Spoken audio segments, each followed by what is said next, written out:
Prometido es deuda. Hoy les vengo a hablar de este libro, la tercera entrega de Arcan Whitman. Una saga de fantasía épica que en esta tercera parte me gustó mucho más de lo que me gustó cuando leí la primera parte. Recapitulemos un poco para los que no se han leído, pero que les recomiendo leerse la primera y segunda parte. ¿De qué trata estos primeros dos tomos? El Pozo de las Almas y la Odisea de las Islas del Norte. La Odisea de las Islas del Norte nos viene a hablar un poquito del desarrollo de personajes. Este personaje principal, que es Arcan Whitman, un chico que es adoptado. En las páginas aparece en el Pozo de las Almas, en un origen del que nadie sabe de dónde viene, pero que su familia lo adopta. Presentado al profesor Donald, quien lo enseña, lo inculca en un camino de aprendizaje y también ve sus enormes capacidades físicas y mentales. O sea, es una persona que a pesar de su corta edad tiene una capacidad enorme. Nos recuerda, como mencionaba en el primer video, al personaje de Gonk en Cazador X, un super hombre, un super personaje con una super fuerza, super inteligencia y mucha nobleza de corazón, que es lo que se ve a lo largo de toda esta saga. Luego nos cuentan de un viaje, una navegación que el profesor Donald recomienda a Arcan hacer. Un viaje de autoconocimiento, de desarrollo, donde conoce su verdadera fuerza y poder y también la destinación, a donde va dirigida tal vez su vida. Aquí conoce a Astrid de Birmania, con Astrid forma un vínculo romántico y se despide de ella con la promesa de volverse a encontrar. Un completo enamoramiento, y después cuando vuelve a sus tierras viene a cumplir este destino que ya le decían que era el motivo de su vida probablemente, que tenía que ver con la estructura del poder, que lo desarrollo más en el primer video. Básicamente acá él ve una situación de injusticia y de cierta forma derroca al poder, a este rey, y logra hacerse el poder al final. Junto en este camino hay una serie de grandes personajes que nos van presentando, que son aliados, que ayudan en este conflicto, también hay antagonistas dentro de esta historia, y que nos llevan finalmente a converger en que Arcan en el primer tomo, y también acompañado del segundo, que tiene todo el desarrollo de personajes, nos vienen a señalar y terminar que él termina siendo rey, y cuando es coronado y en esta fiesta celebración aparece un personaje misterioso del que nada nos cuentan, pero que tiene un mensaje importante para Arcan. Así nos despedimos del primer y segundo tomo, no sabemos de quién se trata, es un personaje importante, podemos especular de su viaje a las Odiseas del Norte, podemos especular sobre su historia, su trayectoria, será un familiar, un amigo, un conocido, y esa respuesta se viene a dar en este tercer tomo. Lo pensé, lo intuí. Esto podía tratarse de Astrid, su amor que venía por él. Pero ¿por qué en este momento? ¿Por qué viene justo en esta coronación? ¿Por qué justo en esta época? Y no antes, quizá ayudarlo en la época de la guerra. Pero no, aparece en este momento, y no solamente aparece para reencontrarse con Arcan, sino que también reaparece con una misión. Y es lo que le da título también a este tercer título, que son La Gema de los Deseos y La Gran Guerra. Aquí tenemos dos desafíos. Primero, Astrid viene con una noticia lamentable. Birmania, su amiga y también muy amiga, alguien con quien tuvo una conexión súper importante, Arcan en el segundo tomo, está enferma. Tiene una enfermedad muy grave y que no hay forma de sanarla. La única forma que cree posible Astrid de poder salvarla es a través de las gemas de los deseos. Y para eso tienen que sortear una serie de caminos para poder obtener estas gemas. No es algo fácil, saben que pueden pedir un deseo y ese deseo va a ser salvar a Birmania sin lugar a dudas. Entre estas gemas estamos hablando la gema del agua, la gema del metal, la gema del agua, aire y tierra. Tienen que reunirlas, no saben cómo lo van a hacer, pero tienen que hacerlas sí o sí. Por ejemplo, la gema del agua es el capítulo de la gema del lago, donde tienen que hacer un camino de descubrimiento y donde llegan al árbol de los susurros, donde tienen que entrar en una prueba de recordar. Otto, uno de los amigos de Arcan, logra superar esta prueba y obtienen la primera gema. Luego tenemos la gema de metal. Y aquí me detengo en esta gema de metal porque es un capítulo bastante interesante que nos deja ver los nuevos fronteras, tal vez, de lo que sigue en esta saga. Para obtener la gema de metal, Arcan y sus amigos, junto a Astrid, deben someterse a un juego de cartas. Un juego de cartas que lo pueden encontrar acá. De hecho, yo cuando vi esto, yo dije, esto es recortable, puedo jugar con alguien, quiero conocer las instrucciones. Y pude comentar un poquito con el autor sobre esto, que me llamó mucho la atención. Tuvieron que entrar en este juego y ganaron al final. Y le ganaron al rey de las ratas esta gema del metal. Pero sin este juego no habría sido posible. Y cuando le pregunté al autor sobre este juego, me comentó que él en un futuro, si hay suficiente apoyo lectores, o sea, ojalá que lo haya, existiría este juego de cartas que estamos viendo acá. Un juego que me hace pensar mucho en las cartas de mito y leyenda. Estoy expectante a que pueda quizás salir. Bueno, desde ya les digo que este es un libro enormemente ilustrado. Es una fantasía épica que en muchos puntos, y es también lo que les voy a comentar a continuación, tiene mucho que ver con una mitología que ya se ve los ligeros tintes y matices de esa mitología propia, porque Arkham Whitman, detrás de esta saga hay una mitología, un universo literario enorme creado y se puede percibir. Nos encontramos con tintes de esta mitología, donde nos encontramos, en principio, lo que me dicen en este libro es que detrás de todos estos movimientos, estas guerras, derrocar a un rey, hay una guerra de los dioses. Una guerra de los dioses de poder. Y en este libro nos explican toda esa mitología, cómo surgen los dioses, cómo van lidiando estas guerras. Y por ejemplo acá nos decían que teníamos a dos dioses, el dios de la creación y de la vida, que es Lilibet, que sorprendentemente es también la mamá de Arkham, que es un semidios, que aquí nos vienen a confirmar eso, lo que ya podíamos entender de este texto, aquí viene confirmado, es un semidios.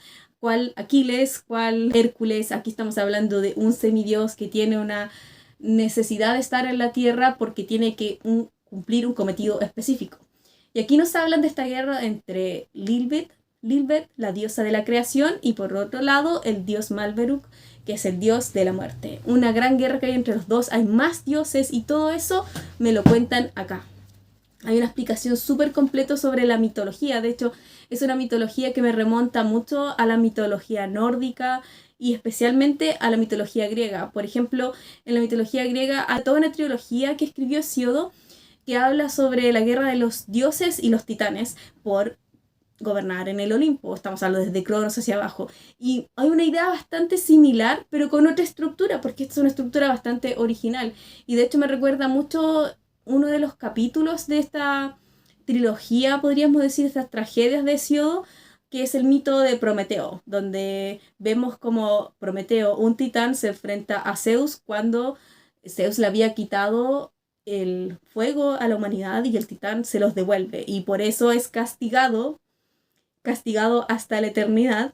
Y también muchos hablan de este castigo, pero también hablan de que hubo un castigo para la humanidad, porque la humanidad al recibir este fuego también se hizo partícipe de no cumplir las normas de Zeus. Y en este caso muchos hablan de que en este mito de lo que se habla no solamente del castigo a este titán, sino que también se habla de un castigo de la humanidad, donde la humanidad deja de estar cerca de Dios y tiene una caída a lo que tenemos hoy en el presente, que estamos totalmente alejados de Dios. Y que es como si Dios no existiera. Es también algo muy similar, y tiene que ver con el argumento que viene acá, que les voy a explicar, que también trata a Lovecraft. Lovecraft, parte de su mitología única creada en su literatura, donde nos habla de que Dios no existe, o si Dios existió, actualmente está muerto, y el ser humano está indefectiblemente solo en la humanidad. ¿Se imaginan esa soledad de la que hablaba Lovecraft? Aquí hay algo de eso. Nos construyen aquí, en definitiva, una mitología súper completa, donde nos habla de la estructura del nacimiento de los dioses. Me recuerda mucho al nacimiento de Cronos, cuando nacen los demás dioses, las peleas entre ellos, cómo deciden quién se va a hacer cargo de qué. Aquí nos explican mucho más sobre la Tierra, que tiene 3 secciones. Una es Longlavik, donde viven los personajes de Arkham, pero que también tienen que recurrir a los otros lados, sobre todo ahora que tienen que buscar las gemas de los deseos. Gema del agua, la gema del metal, pero después tienen que vivir 1000 travesías con todo ese equipo, tienen pérdidas, pierden vidas para recuperar las demás gemas, la gema de la tierra y el aire, y el fuego también. Cuando logran reunirlas, pensamos que toda esta historia, que pareciera ser que no tiene nada que ver con el reino de Arkham, viene a ser como un entremés dentro del libro, pero pareciera ser que está relacionada con esta misma guerra. Aquí nos hablan de que está por un lado esta situación con Birmania, la hermana de Astrid, quien está enferma y que tiene que recuperarse, y por otra parte tenemos una gran guerra que tiene que ver con el reinado de Arkham. y tiene que ver con no solo el reinado, porque aquí no solamente el poder, sino que también la ciudadanía de ese reino. Y aquí nos encontramos con una de estas grandes guerras contra una gran civilización de orcos. Y siento que la estructura y esta idea de que tenemos orcos que han deformado su apariencia y que han venido de otro lugar a tener esta guerra, me recuerda mucho la película de Warcraft. Si no la han visto, ahí tiene toda esta idea de cómo un conjunto de orcos, todos los orcos son obligados a pasar por un portal de un lugar a otro y son manipulados por un hechicero, por un mago, por alguien que tiene un poder de control mental. Y entonces al final ellos están exentos de una voluntad, un componente volitivo en toda esta guerra. Y son los que resultan con más pérdidas dentro de esta. O sea, ellos pierden mucho en la guerra. La guerra siempre se pierde, no hay una ganancia.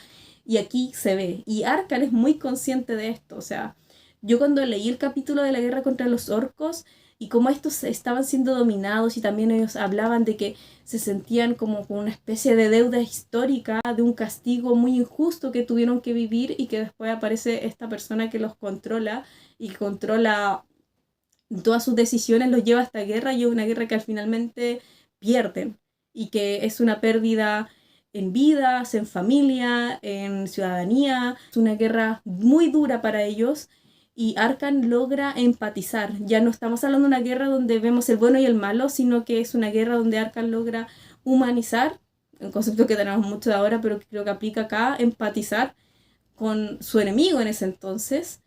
Y eso es un elemento súper importante porque cuando Astrid, Arkan y los demás logran finalmente asirse con estas gemas, llega el momento de pedir los deseos. Y aquí lo normal que yo esperaría es que pidan los deseos, que Birmania se sane.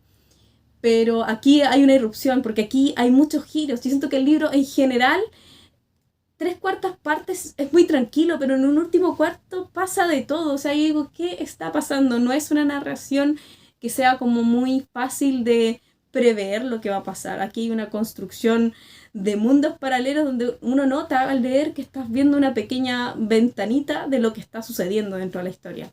Y acá cuando llegamos a este capítulo, donde recopilan todas las gemas, las 5 gemas, van a pedir los deseos, pero antes de que esto pueda ser posible, aparece Malberuk, el dios de la muerte, quiere apropiarse de las gemas, quiere impedir que pidan sus deseos, quiere hacer posible esta guerra, llama a sus otros hermanos que también están de acuerdo con lo que él está pidiendo en ese momento. No es que lo sigan ni nada, cada uno de los hermanos dioses tiene sus propios poderes, sus propias preocupaciones, y en ese momento también baja la diosa de la creación, madre de Arkan, y pone sus términos sobre lo que va a pasar. Enjuicia a cada uno de estos dioses, los manda a una especie de condena eterna, y finalmente, entre traiciones, una guerra que me recuerda mucho la guerra que tienen en una especie de jardín del Edén en los Caballeros del Zodiaco, una guerra en ese sentido, una guerra que termina de una forma súper abrupta. Y en este punto yo diría que si alguien no ha leído este libro, deberían pausarlo, ir a leerlo y después seguimos esta conversación.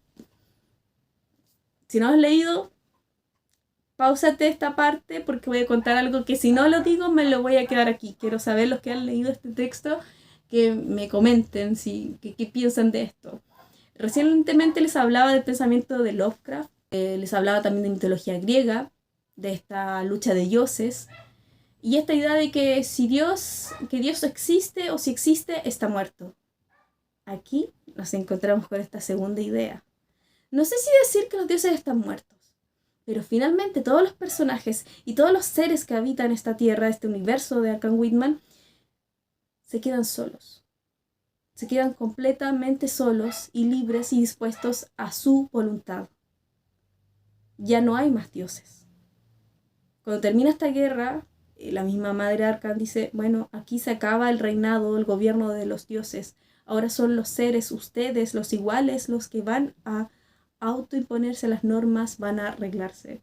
Y es una historia que siempre ha estado contada desde una cosmovisión de una religión, de una creencia, de un concepto de dioses. Hay muchos cánticos dentro del libro y de pronto te cuentan que eso ya no va a estar más.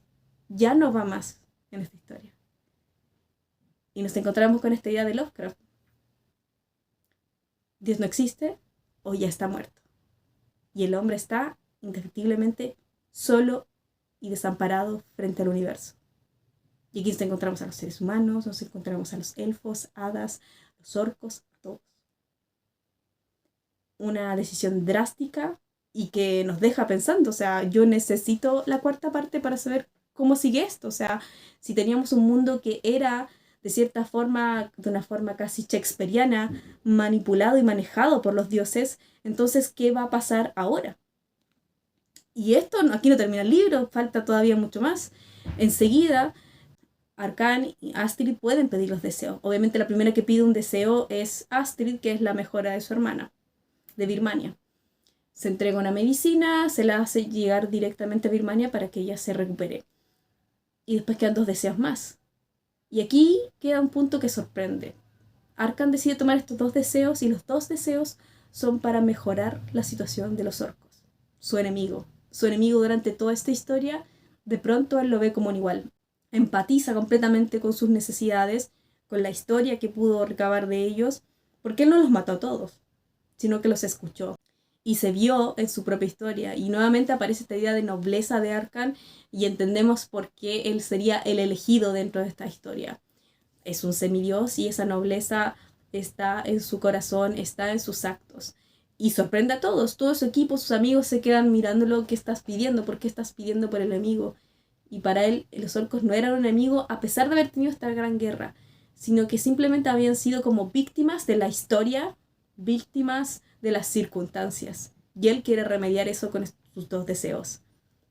Algo completamente no previsible.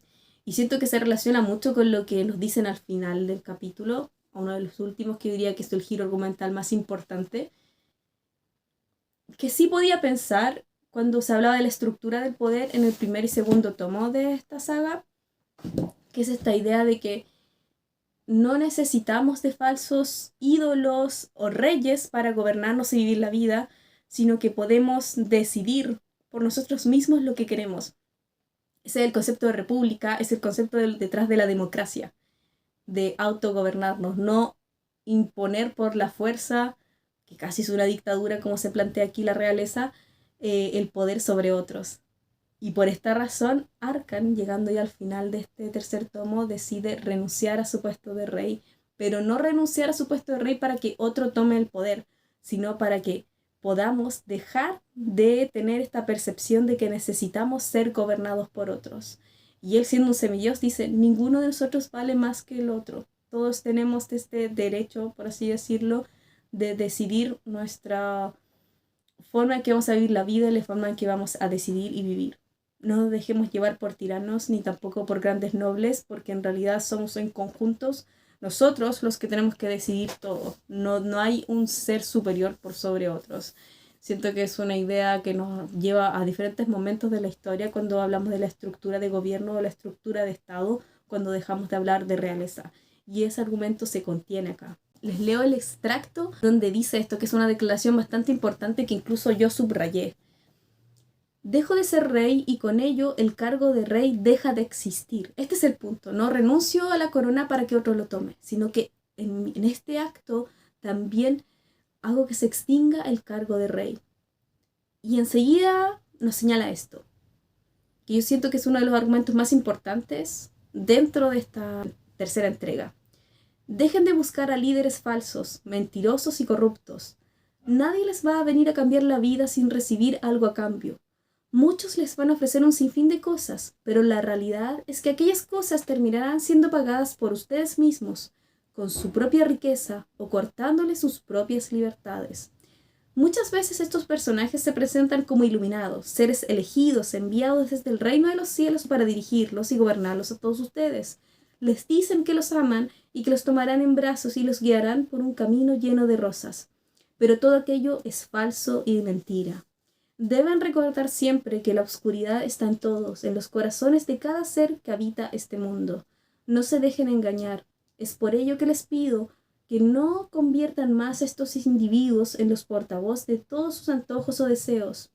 Muchas veces creo que buscan a ídolos que satisfagan sus deseos, pero al final ninguno de ellos los llenará de alegría ni les quitará sus propios enojos y frustraciones. Cierren sus oídos y ojos a esos que se hacen llamar iluminados o guías.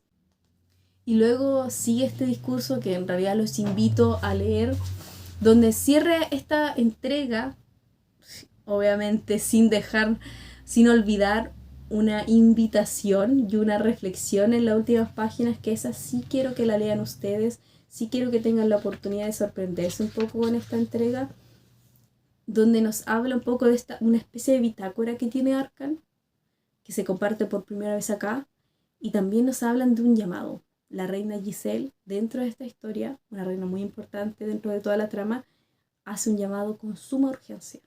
Hay una necesidad ahora de Arcan no como rey, sino como de persona, y un problema que resolver que veremos en la cuarta entrega, que entiendo que ya se terminó de escribir, se terminó de editar y que prontamente vamos a poder estar leyendo, y aquí yo les estaré comentando mi opinión al respecto. Muchas gracias a todos los que se quedaron hasta el final.